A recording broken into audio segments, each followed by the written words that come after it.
Здравствуйте, мои дорогие друзья, с вами снова Лила, и вы на канале «Как-то так у Лилы». Я рада приветствовать вас на своем канале. Сегодня раннее утро, и мне сегодня нужно ехать на свадьбу. Женится мой племянник уже, моего двоюродного брата, сын. И поэтому нам нужно ехать с утра, к 9 часам мы уже собираемся там. Моя сноха будет, племянник мой, сестры и сын. Короче, мы собираемся и вместе поедем. Но у меня есть немножко времени, и я вынула из заморозки с вами, пока буду это делать, с вами поговорю, наверное, немножко, чтобы быть на связи. И поработаю, потому что времени мало. Вчера не успела, вчера устала после того, как сажала чеснок. Ну, сейчас я опущу камеру, и так мы, наверное, будем с вами общаться. Так, ну вот, друзья, как я сказала, вчера я не успела, много чего хочется делать, но не успеваю. Давно у меня стоят в морозилке вот эти вот и заморозки мои, болгарский перчик, помидорчики. Не успеваю переложить в кулечек. Все времени нет, да нет. Моя дочь Мадина говорит: мама, ты слишком много для себя берешь, ну слишком много, за многое берешься, я имею в виду, она имеет в виду. Делай поменьше. Ну, не знаю, хочется и того, и того, и того, и чтобы все было. Поэтому вот как-то так. Ага, вот. Это я, знаете как, когда что-то делала, остатки оставались, раз быстренько нарезала ее в морозилку. Специально этого не делала. Также у меня и морковочка. Вот, какой-то заказ или еще что-то. Осталась морковка. Я ее раз, сейчас покажу вам два пакетика. Ну, ничего нового, конечно. Это просто только то, что здесь в морозилке. Я и туда закидывала. Вот, видите, рифленая вот такая вот.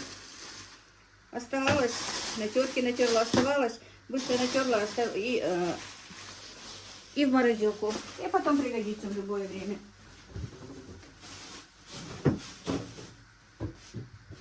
Также делаю и зажарку. Останется какая-то зажарка, я ее в кулечек, и потом она настолько мне пригождается, это вообще удивительно бывает. Особенно, когда вот какой-то гость пришел или еще что-то. И да, друзья, вчера я, сейчас поговорю об этом, наверное. Вчера, когда я говорила, что, ну, неважный гость, немножко это звучит у нас, но на нашем люди поняли, да, а вот другим непонятно, потому что дословный перевод так получается, важный, неважный, не по статусу важности, что он богатый или бедный, как-то объяснить. Но, например, у нас, как бы вам сказать, я хотела сказать, может быть, сейчас немножко донесу. Так, это, вот видите, кубиком тоже оставался перчик, кубиком нарезанный был лишний. Ну, например, если мои сваты придут, да, вот мои дочки, получается, свекр, свекровь, диверы, вот, ну вот, которые бывают крайне редко, например. Ну, мне будет неудобно им просто поставить пирожки, тем более пирожки, еще ладно, лепешки у нас как-то еще считаются, друзья,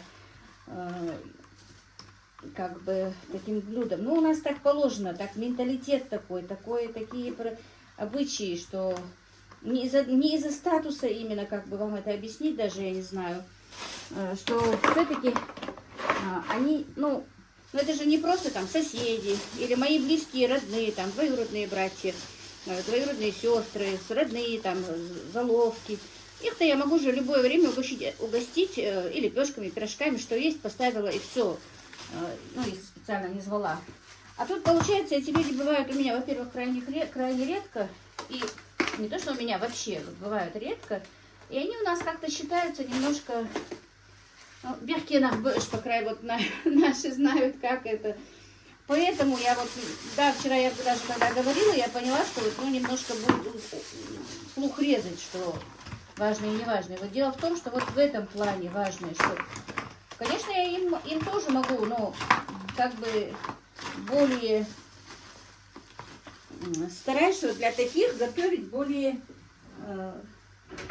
подать, ну, необычно, не завсегдашнее блюдо, как бы, да, вот, я не знаю, правильно ли я вам донесла это, вот, только в этом плане, а так любой гость, и сосед, и любой гость, конечно, и у нас, и у всех, это гость, поэтому, может быть, я немножко неправильно выразилась, Ну, для такого почетного, как, ну, как бы вам сказать, почетный, я даже не знаю, как это сказать. На ингушском-то, ну, дословно перевод-то я знаю, но это звучит просто не так. Дословно перевод сделать, это звучит не так. Как будто другие гости не важны. Важен любой гость. И самое главное, действительно важно его угостить. Вы уже со мной давно, вы прекрасно знаете, что я люблю угощать хоть кого. Хоть важного, хоть неважного. Для меня это важно и накормить, и напоить, хоть человек даже сыт, да. Мне даже бывает немножко неприятно, когда говорят, нет, нет, я не хочу, я сыт, да.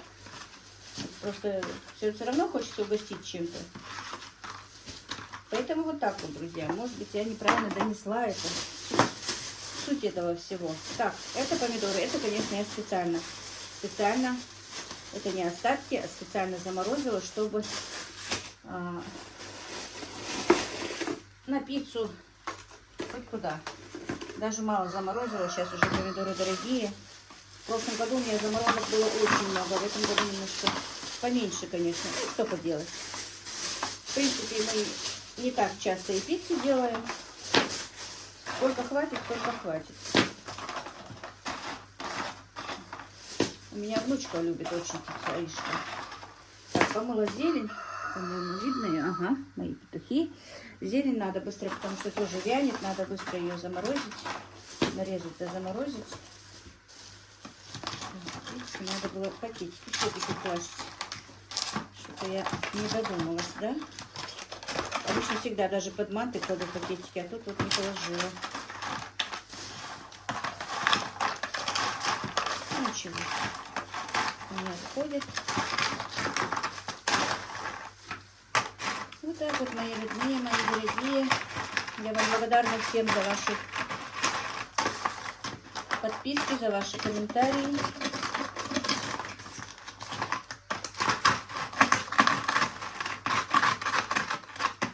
Немножко накрутила.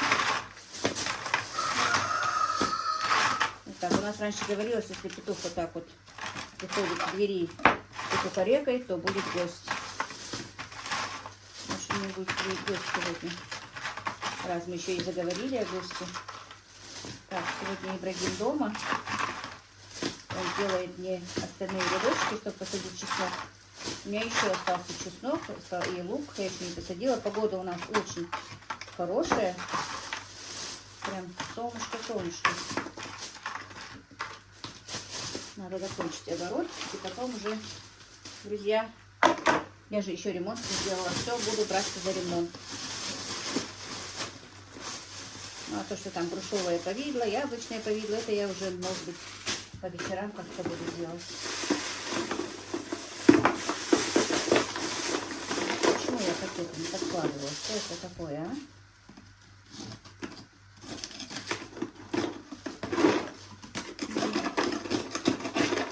На старуху бывает пророк, не задумалась. Так все же подкладывала пакетики.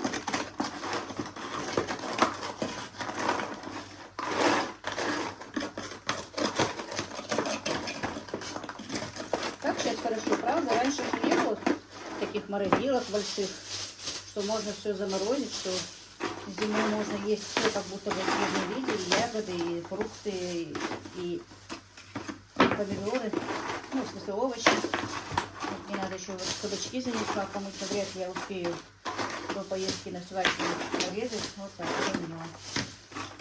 Что есть такая возможность все это заморозить. Чтобы потом зимой,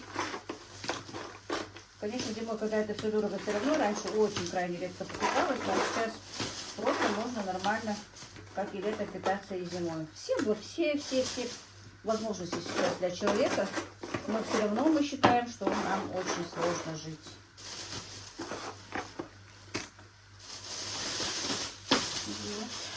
Мне особенно помогли ягоды, которые я в прошлом году замораживала на моем правильном питании. В этом году я очень мало тоже ягод заморозила. Очень мало. Так, а это, оказывается, орешчик снова. Так, вот какой холодно, руки замерзли. Так, хлебчик. Сколько времени? Немножко есть. У меня время на зелень. У меня, наверное, есть время. нашинковать зелень.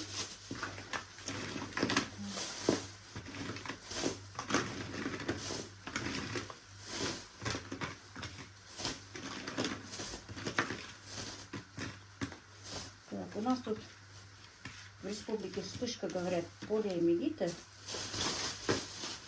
И идут такие вот, не знаю, разговоры, делать прививку, не делать прививку. Например, у Мадины дети не привиты. У них был медотвод, и никак не получается их привить. И Мадина очень боится все-таки этой заразы. Сейчас я быстро отнесу. Так, ну а теперь нарежем зелень. Положила. Значит, я ее тщательно, я сначала ее замочила. Потому что, представляете, сколько тут бывает грязи в этой зелени. Перебрала, замочила, помыла, немножко обсушила. Так, и еще нужно немного обсушить.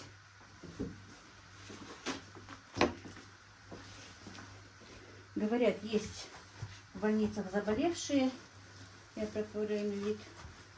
И у Мадины делают дети. Ну, Мухаммеда она и так от няни оставила дома, потому что она сама уже в отпуске. И Аишка тоже болеет, подкашливает, насморк. И решила ее тоже из садика пока оставить дома. Так что, так, вот эти тоже я не буду выбрасывать. Веточки и от укропа, и от петрушки. Но от укропа больше, конечно, нужны. Но все равно их хорошо вот так вот перевязать. И в борщ, в суп закидывать для аромата.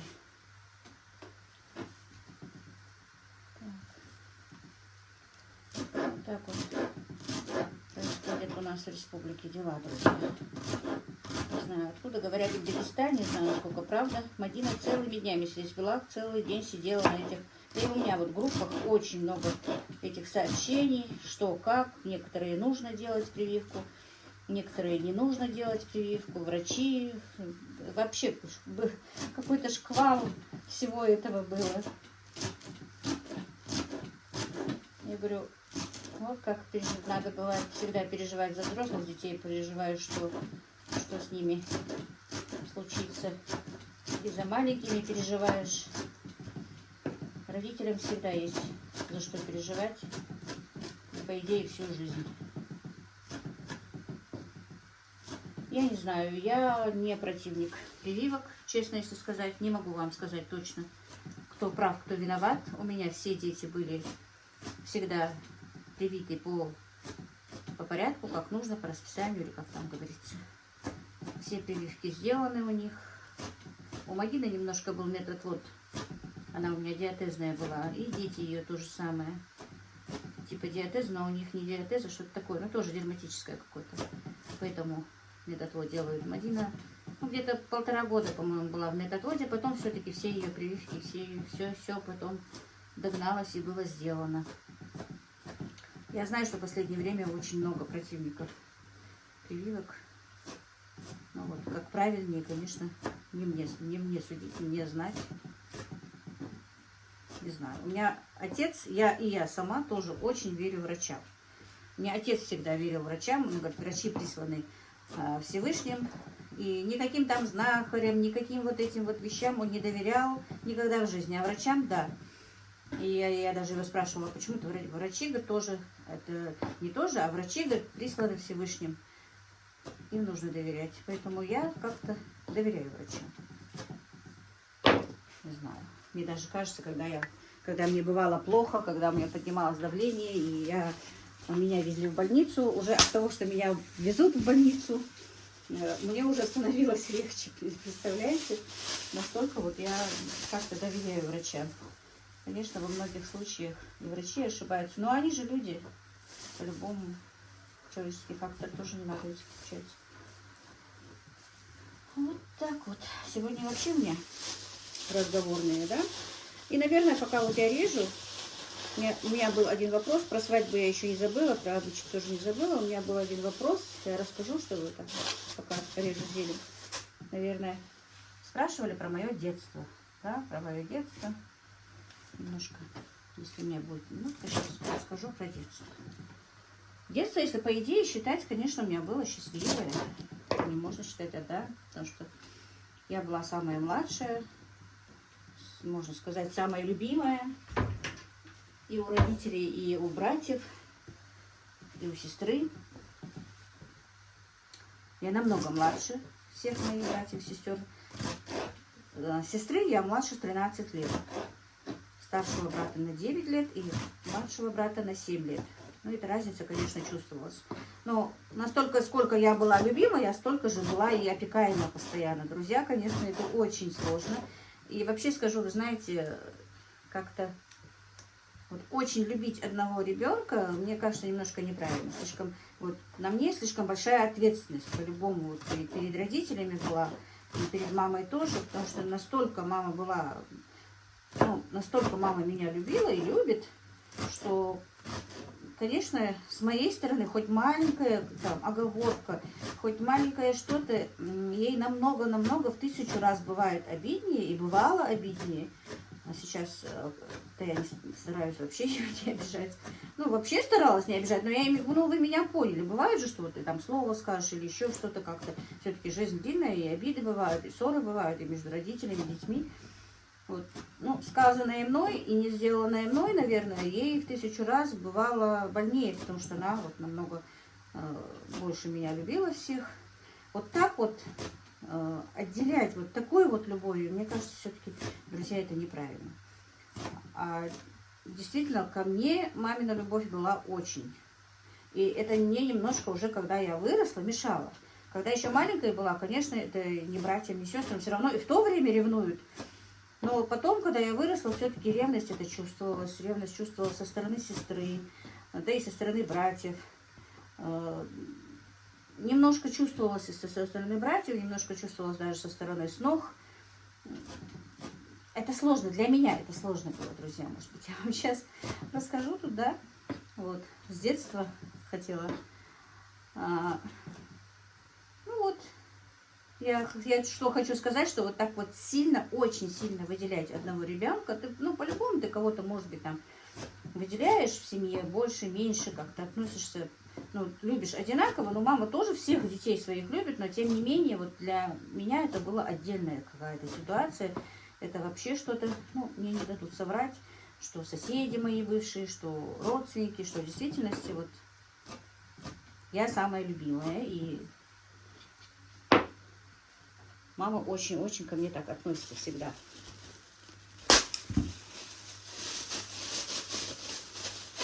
Так, жили мы в селе. Считается оно Осетия, конечно.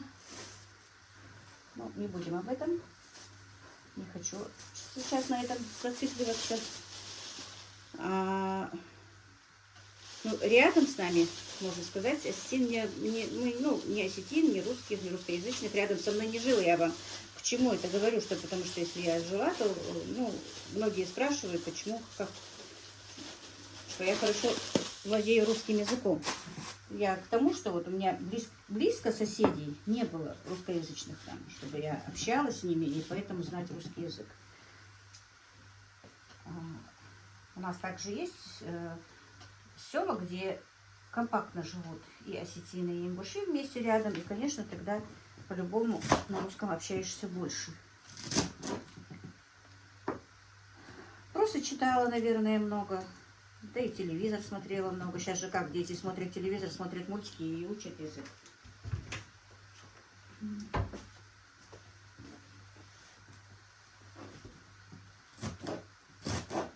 Училась я хорошо. У нас было в школе 4 подруги, вы считаете, вот. 4 девочки. До 9 класса мы все так дружили. Ну, дружили вместе, вроде бы все 4, но по парам как бы. 2 вместе, и мы 2 вместе. У меня соседка была. Она сейчас есть. Ну, мы что-то класс не очень дружный, если честно. У нас был класс не очень дружный. И даже вот после окончания школы мы только 1 раз была у нас встреча, и то я лежала в больнице с Багаудином. У меня не получилось поехать. Вот собирались еще раз, но так и не собрались. Вот как был класс недружный, когда учились в школе, так он и сейчас. Я с несколькими девочками вышла на связь, достала их номер телефона, но почему-то они не продолжили общение, не знаю, не захотели. Да и я не стала уже напрашиваться. А просто хотелось бы пообщаться. Все-таки много чего вместе прожили. 8 лет, да? Раньше же после 8-го уходили, да? Вот. Ну, вот эти вот 4, мы 4 отличницы были. Они ушли после 8 класса, они ушли, я осталась. Меня в училище не отпустили. Но после 8 класса я немножко стала хуже учиться, потому что как-то стимула не было, как-то желания уже не было, девочки ушли. А остальные у нас, то есть, не в обиду, не так хорошо учились. Больше отличников не было. И я тоже немножко. На 8 классов я окончила с 1/4. А уже 10 классов у меня, по-моему, 4 четверки там уже. Вот так вот. И когда мне было 12 лет, вышла замуж моя сестра, я как-то рассказывала. А мама всегда работала. Мама работала в колхозе. И мама работала потом, вот укропные вот эти вот, очень вот хорошо заморозить и завязать, чтобы аромат укропа был.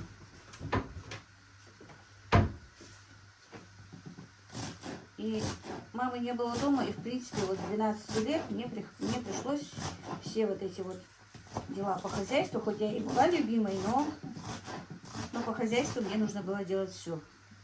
Кроме того, что вот корову мне не давали доить. Коров у нас вообще было очень много, большое хозяйство. Всегда были коровы, были бычки, телки, барашки, овцы, козы, эти лошади. Ну, этим всем занимался отец. Отец никогда не работал, он вот занимался хозяйством. Он за этим следил, он все кормил, все делал.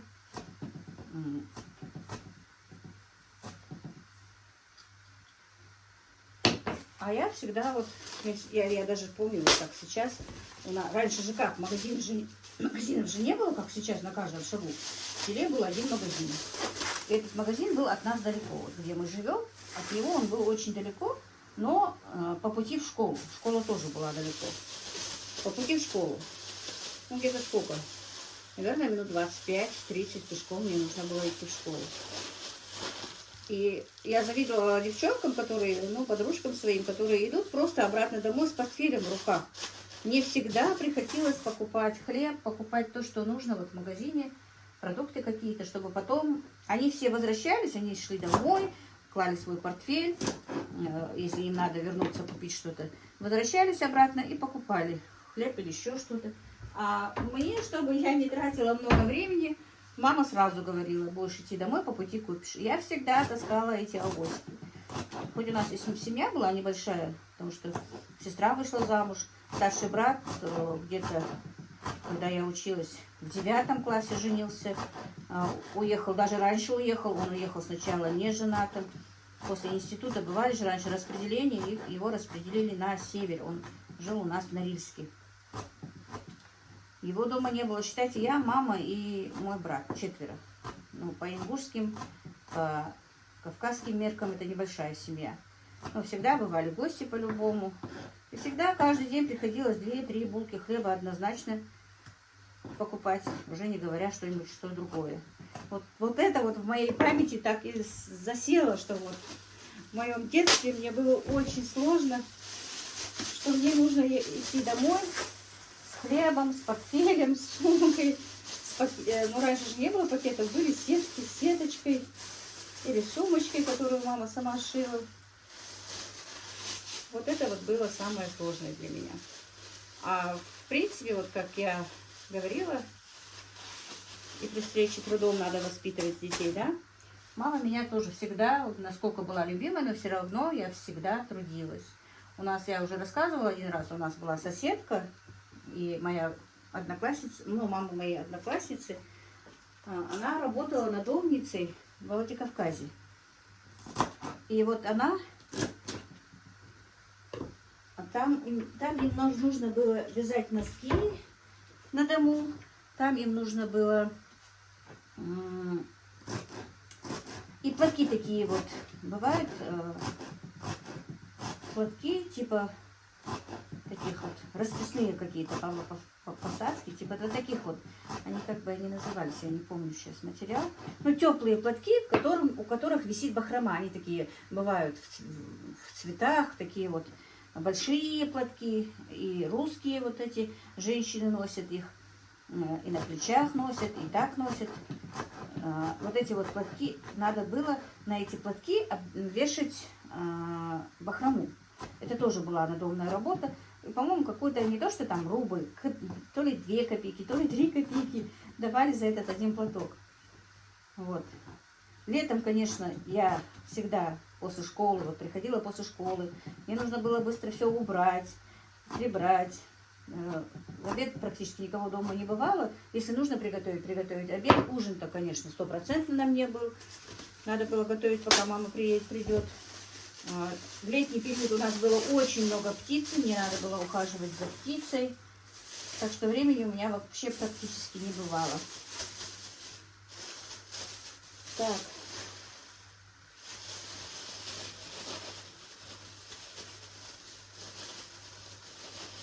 И я в летний период, после, если оставалось время вечером, обязательно мы от нее приносили эти большие платки. Эти платки прибивались вот к такому, ну, типа такого, была вот такая вот доска. Прибивались к доске, чтобы платок не шевелился. Был какой-то крючок специальный. Задевалась вот эта вот шелковая нитка. И вязался вот этот вот узор. Сеточка такая. Нужно было на каком-то платке, если платок маленький, то 3 узелка делать, если платок большой, 5 узелков, по-моему, я сейчас так вспоминаю. Вот я вязала вот эти вот платки. Ну, она как будто бы сама сделала, сдавала, а мы считали, сколько платков там сделано, и денежка бывала наша. Вот. Ну, это мне не было в тягость, если честно. Вот единственное, что мне было в тягость, это идти с сумками домой. Мне тоже хотелось идти с одним портфелем.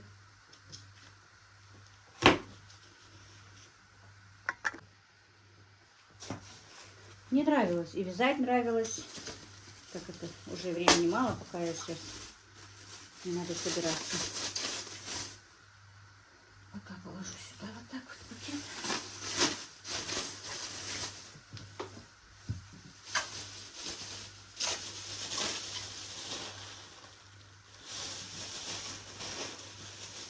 Многое, конечно, из памяти ушло. Но в такие моменты я помню. А зимой мы вязали, и мама пряла пряжу, нитки делала всегда. И бабушка моя бабушка умерла только где-то в 87 году. Да, Танзиле было 2 месяца. Нет, Танзиле было 9 месяцев, когда умерла моя бабушка. В 88 году она умерла. Вот, бабушка тоже и носки вязала, и пряла. Она вообще хорошо пряла. Она и, мама тоже, в принципе, она и платки из пуха делала козьего, я имею в виду бабушка. А мама в Казахстане, когда жила, говорила, что вышивала. Но уже когда приехала сюда, я не видела, чтобы она вышивала, да и меня не научила вышивать. Вязать я так немножко научилась, носки, все это научилась у мамы. Потом я несколько уроков брала у своей соседки. Немножко научилась там вязать без рукавочки. Ну так, вы знаете, как любитель. У меня не получилось нормально доходить. Она вообще хотела меня научить очень многому, но не получилось. Так, друзья, ну дальше, наверное, я расскажу потом, если вам будет интересно.